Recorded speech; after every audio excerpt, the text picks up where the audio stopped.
Welcome! In this video we will look at adding a rich text control with an embedded URL hyperlink on a form with the PowerBasic Windows Compiler. This is the application we ended up with at the end of the last video. What we're going to do today is we're going to add an extra control to our screen. What our screen does at the moment, it allows you to enter a URL and then display the HTML page in the embedded HTML form. Or click on the Build Report button and dynamically build your own page.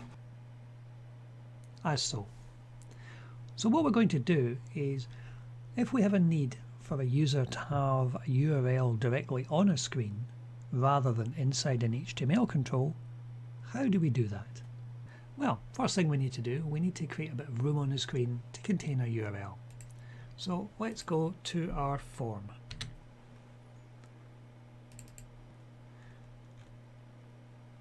Now at the moment our HTML control's position on screen is controlled by this section of code.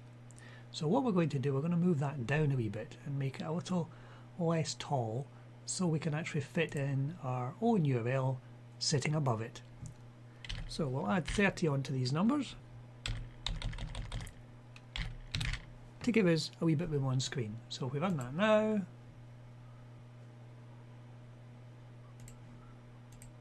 so we have a gap between the top control and the HTML box underneath.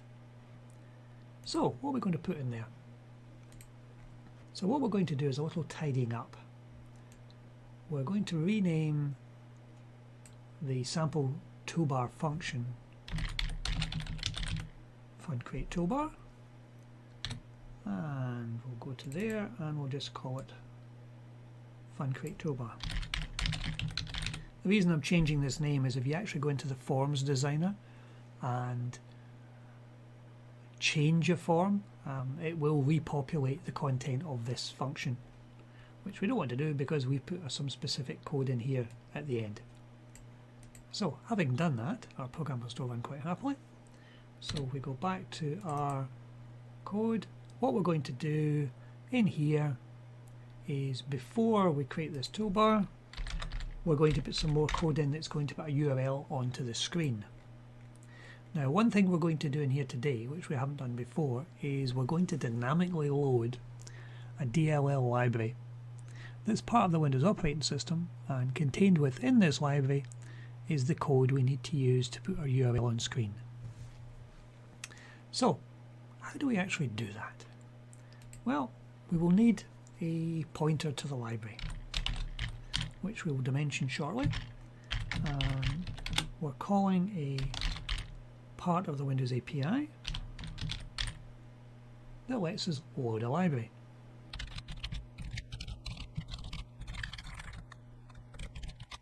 Now we're using the rich ed20.dll library.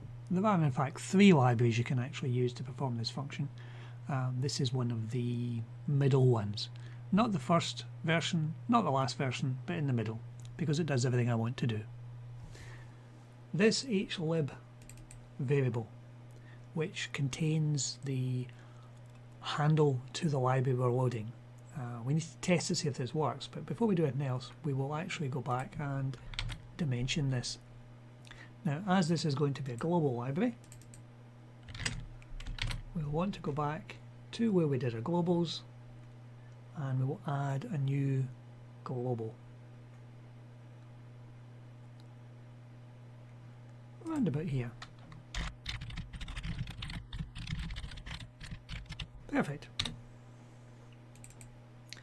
So, having loaded the library, we need to test to see whether the load worked. Now, I have no reason to believe it wouldn't work, but the whole idea of loading a library dynamically means you can actually attempt to load it and then test to see whether the load actually worked or not by testing the value that gets put into hlib.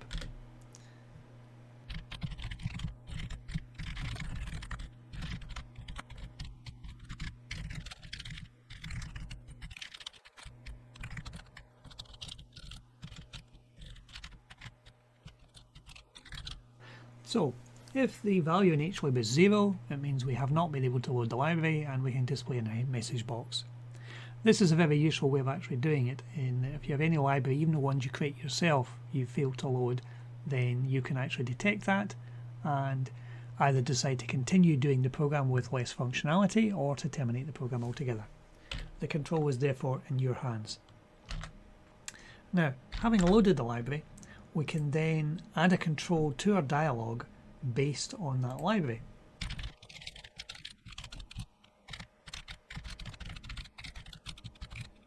So what we're going to do here, we're going to add a control using the class of richEdit20a, which is the bit we're actually interested in. We're going to display this on screen above the HTML control.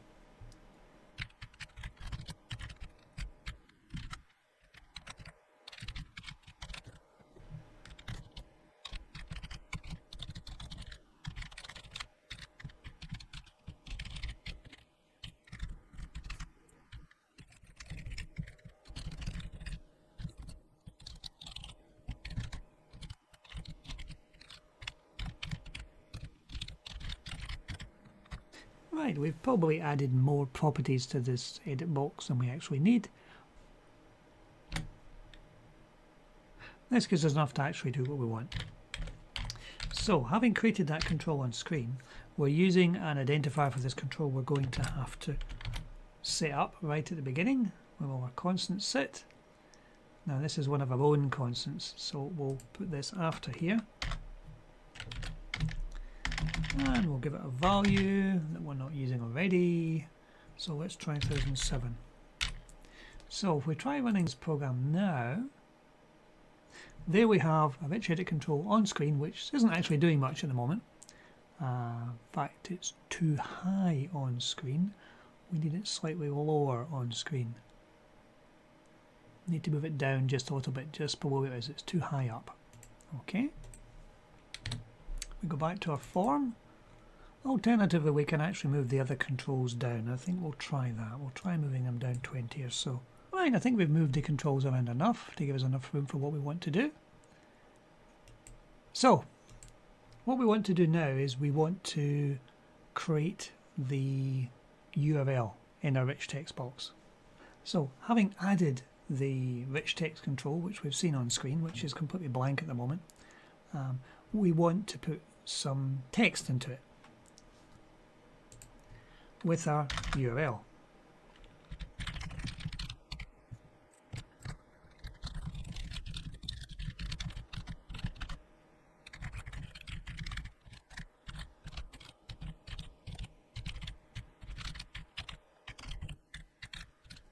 So if we just use that as it stands, what we end up with is a piece of text showing, which is fine, and it's got the URL in there, but it's not clickable.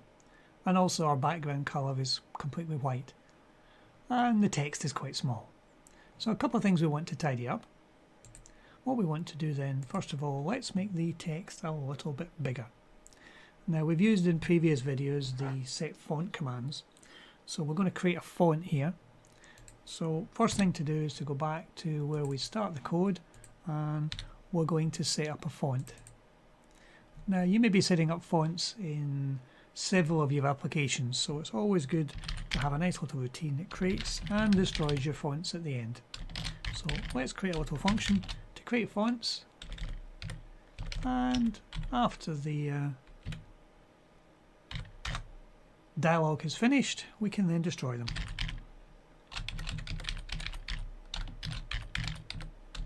Because the application will have finished at that point, and I created previously these two functions. We'll just paste them in. One to create the fonts, and we're just creating one font here, and we're going to make this a global.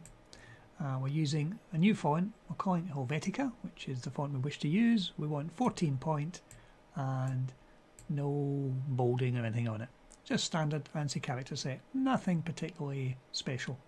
And at the end, we just use the font end command to basically free up the memory that was used to create the font in the first place. So we want to create in our globals, we want to create another global variable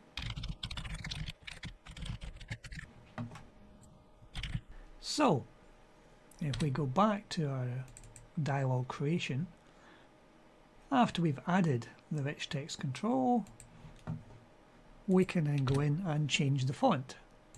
So after we've created it, before we put the text in, we can put in a command to change our font.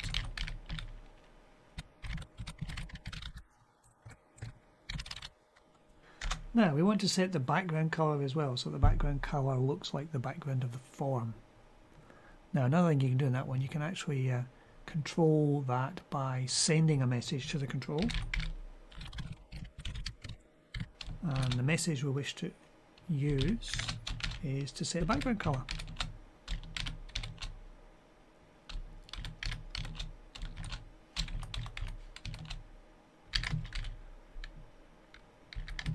And there's a nice little RGB function which lets you set the color quite neatly. Takes 3 parameters.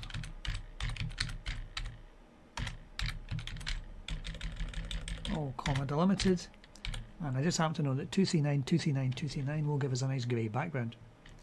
Now the difference between control send and control post is quite important. The control send command waits for Windows to actually process a command before going on to the next line of code, whereas the control post command sends a list of things to do to the Windows but returns immediately. So Windows will then get around to it at some point. So we try running that now, and I've made a syntactical error. What have I done?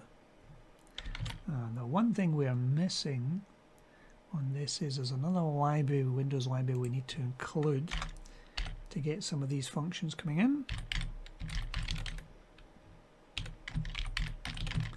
And that's the rich edit one.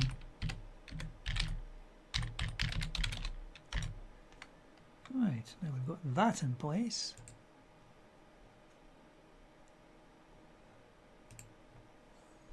And set to use the correct variable. We should be there. Indeed we are. So there we have larger text on the screen. Now we need to put a space in there. Our URL is showing, but it's not clickable yet. So what we want to do then is let's put the space in, and we need to find a way of actually getting the URL clickable.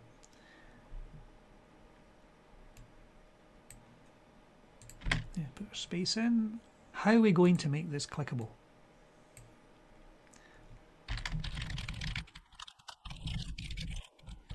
So we've given it a bigger font, we've set the background colour, we've put the text in, but there's no URL showing at the moment. Now we want to be able to auto-detect the URL. Now there's another command we can actually use, another control send, using this same library.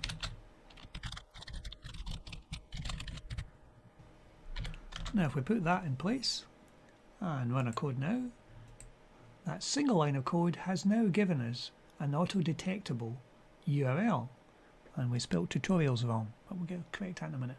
Now this isn't clickable at the moment. There is no event sitting in the background to handle a click, which is our next task, but adding that single line of code allows you to pick up any URL. Now that could be a URL to a website, it could be a URL to a file, it could be a URL to a mail address.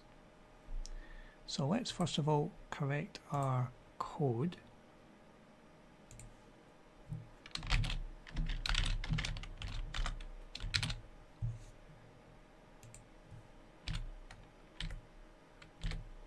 Right. Now, having set that up, you need to put some kind of event handler in. So we want to prepare the ground to handle those events. And again, another control send to our rich edit control.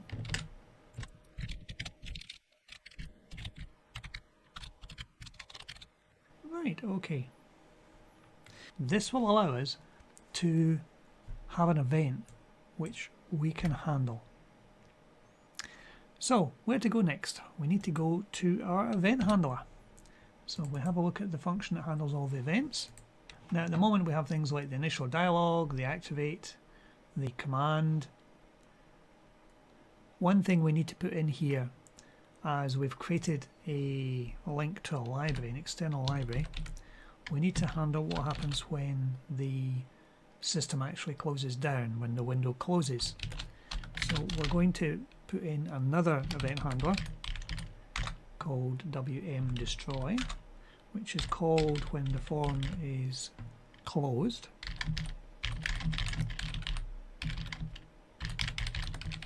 And we're going to drop our connection to that DLL,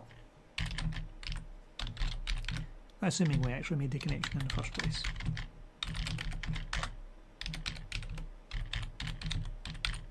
And it's a very simple call to a library called freeLibrary. And this, with our handle, will actually tell Windows that we're no longer wishing to access that DLL. So we also need another event, one to handle notifications from our control, our rich text control. So we need a general area to handle notifications. And in here we're going to process all our notifications. So we need a pointer in this case to pick up the structure that we're about to do. Now, the pointer in this case we will create up here as a local variable, and it's to a structure called nmhdr, nm header basically. And this is going to be a pointer, and it's going to a user-defined type, and we want it as a pointer. So this variable here in our notifications is going to be equal to the callback or parameter. So having picked up that value,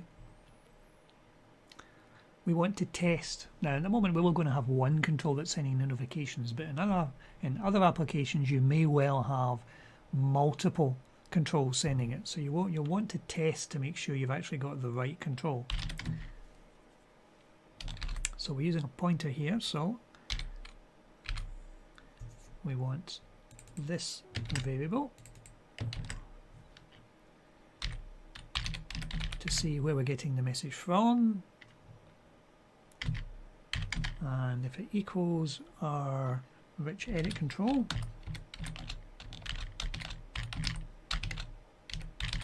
which was rich edit 1, then we want to handle it. Otherwise we just ignore the message in case there's any other notifications coming in.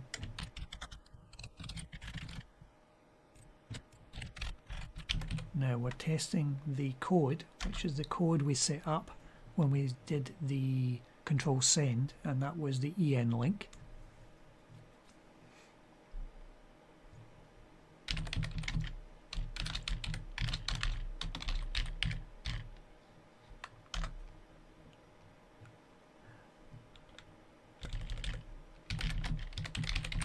Now we could put all the code that's going to handle this particular link actually in here in this function, but I'm going to create a separate function whose job it is to actually do this, because you may have at some point multiple controls on screen that all need to handle these. So a generic function to do this would be very useful.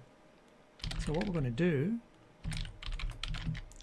is we're going to create a function that handles URLs, and it will take some parameters. And after we've handled that function, we'll just exit the function we are in, and that should be it. Now the parameters we'll want to pass to this particular new function is we'll need to pass the handle to the window we're in, which is an easy one. We will also pass this value here, and the third parameter we want to pass will be the control, which is actually sending us the notification. So there are our three parameters.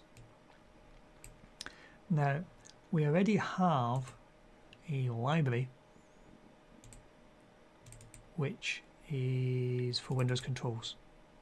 So we're going to add a new control inside here, which is going to be basically this one.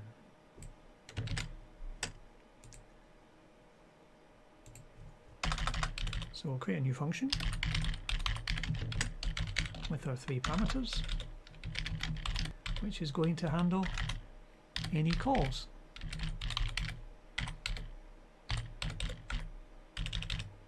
So as I said, we have 3 parameters in this one. We have a Windows handle,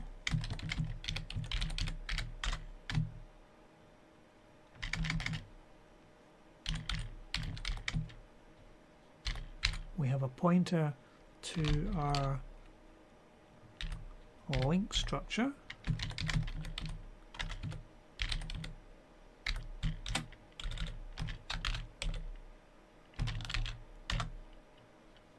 and we have the value which points at our edit control.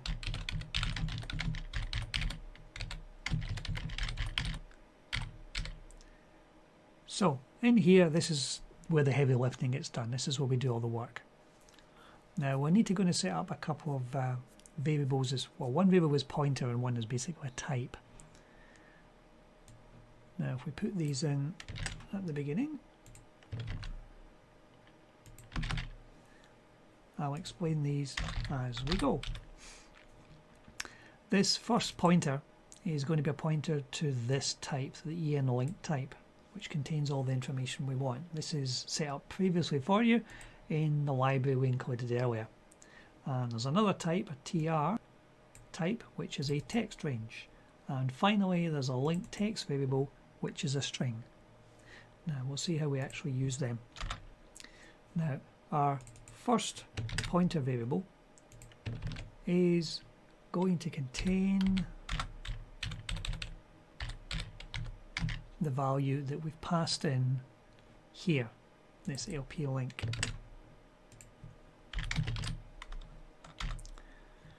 Now the type we created is a text range. We want to set one of the values in its type to be a pointer to here.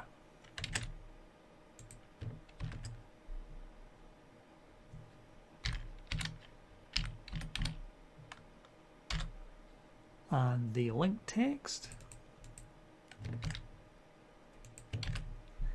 is going to be initially set up using a nice string function called $. $$ will set up a length of string containing spaces for however long you actually want it to be.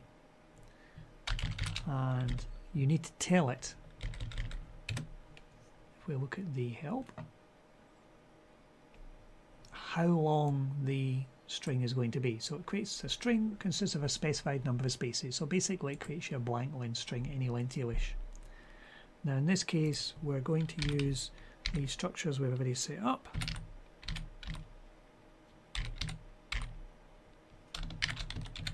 With one of its properties.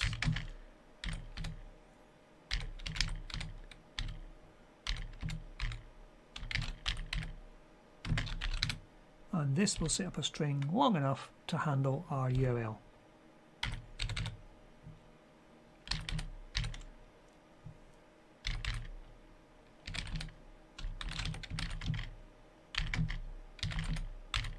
And we want a string pointer in this case, pointing towards where that actually sits in memory.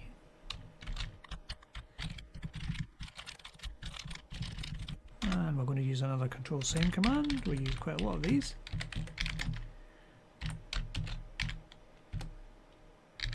And again to the rich edit control. So basically back to the dialog and the control on the dialog, and we are wanting to get basically the text range, in other words how long the thing actually is, which is a constant called get text range.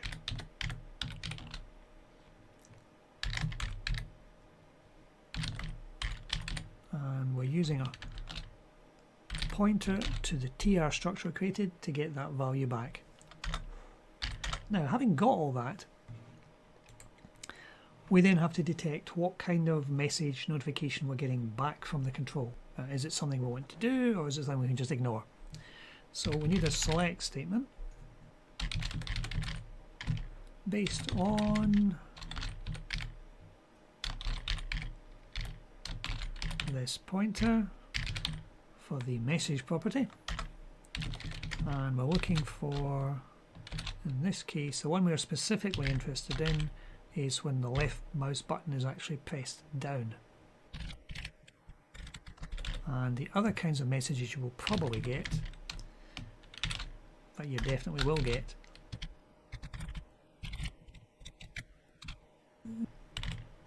no, that's better. Or the other one we'll get is the left button up. Now you may in some cases actually want to actually do something with these extra events, but in this case we don't want to do anything. We'll just run the fact that we've actually handled it and we're done.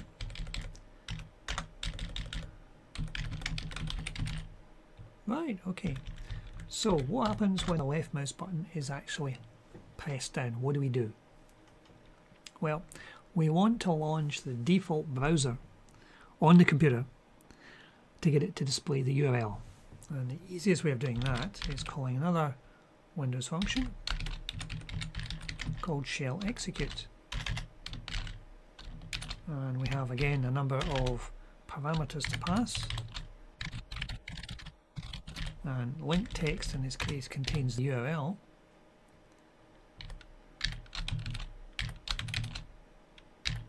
And the final parameter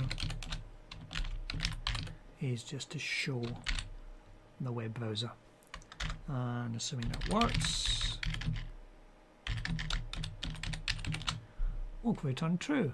Now we'll try a compile because we've got a fair bit of code in there to see if we've got everything in place.